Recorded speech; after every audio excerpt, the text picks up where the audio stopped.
Bir gece dünya nüfusu 2 katına çıksaydı ve bu artış sonrasında bizi ilk 35 yıl ne bekliyor olurdu?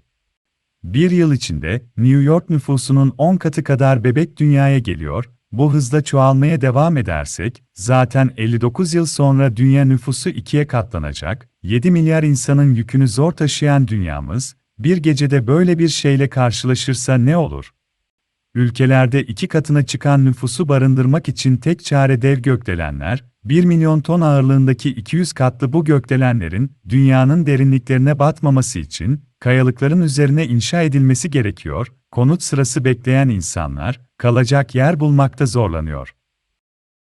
2 katına çıkan dünya nüfusunu doyurmak için, Güney Afrika'nın yüzölçümü kadar alan kaplayan çiftliklerin de 2 katına çıkması gerekiyor, bunun için de binlerce metrekare ormanlar çiftliğe dönüştürülüyor, ülkelerin toplam mısır ve tahıl stoku tüm dünyayı 12 hafta besleyecek düzeydeyken, bu 2 katına çıkmış nüfus için yeterli olmuyor, Çin. Hindistan gibi kalabalık ülkelerde, bu stok hemen tükeniyor, toplamda 5 milyar insan açlıkla mücadele ediyor. Dünya üzerinde 240 milyon süt ineği var, bir inek 24 aylık olana kadar süt vermiyor, kalabalık nüfus için süt üretimi talebi karşılayacak düzeyde değil, bu da yiyecek fiyatlarının hızla artmasına sebep oluyor. Amerika Birleşik Devletleri, yetiştirdiğinin 1/4 olan 45 milyon tonu mısır olmak üzere 72 milyon ton tahıl ihracını kesiyor. Okyanusa yönelen aç ülkeler, devasa ağlarla 1,5 kilometreye kadar balık avlıyor, sayısı artan yiyecek kamyonları, yollarda tahribata neden oluyor, dünya bu yükü kaldıramıyor. Artan nüfus konut krizine neden oluyor, evsiz kalan 3 milyar insan, alışveriş merkezlerinde, boş buldukları alanlarda çadır kentler kuruyor, ulaşımda ayrı bir sorun, dünya genelinde, bu sorunun çözümü için araç sayısı arttırılıyor. Tüm dünyada, bir sokak aralığında 100 bin insanı barındıracak, rüzgarın geçişini sağlayacak boşluklar bulunan 200 katlı süper gökdelenler inşa edilmeye başlanıyor, fay hattı üzerinde bulunan süper gökdelenlerin ağırlığı depremleri tetikliyor. Bir dairede tek aile dönemi kapanıyor, inşaatlara yer açmak için kesilen ormanlar gezegeni yaralıyor.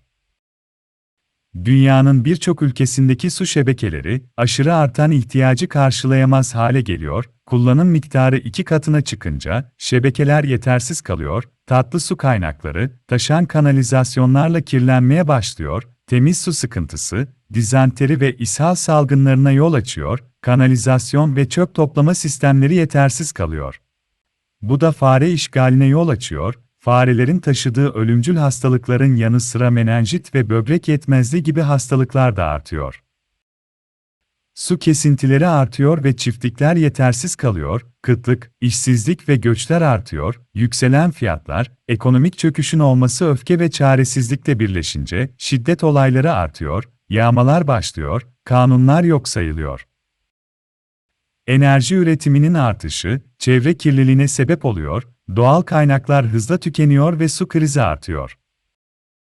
1 ton çelik için 300 bin litre su gerekirken, susuzluk çelik üretimini aksatıyor ve bu da inşaatların yapılmasını engelliyor, su ihtiyacını denizden karşılamaya çalışan kıyı bölgeler, tuzdan arındırma tesisleri yapıyor, balık türlerinin nesli tükeniyor, kıtlık, göçlere sebep oluyor. Çadır kentlerin yerini mega gökdelenler alıyor, arabalar yasaklanıyor ve toplu taşıma mecbur kılınıyor. Elektrik üretimi için nükleer reaktörler, güneş panelleri ve rüzgardan yararlanılıyor, bu da üretimi ancak %25 arttırıyor. Su fiyatları artıyor, kaynaklar hızla tükeniyor, kuraklık, kirlilik ve aşırı göç artıyor.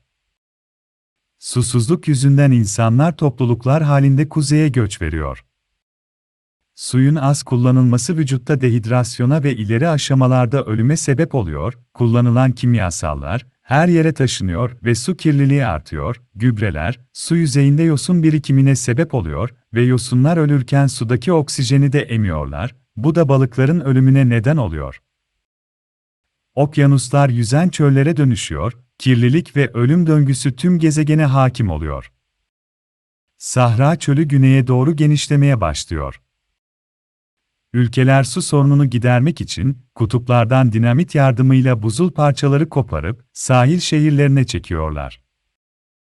Hayatta kalan insanların sayısı, nüfus patlamasından önceki sayılarının çok altına düşmüş durumda. Her şey alt üst olmuş, ekonomi çökmüş, su kaynakları kurumuş, şehirler terk edilmiş. Ancak 35 yıl boyunca azalan dünya nüfusu nihayet dengesini buluyor, dünya nüfusu şimdi 4 milyar ve doğa sonunda kendini yenilemeye başlıyor.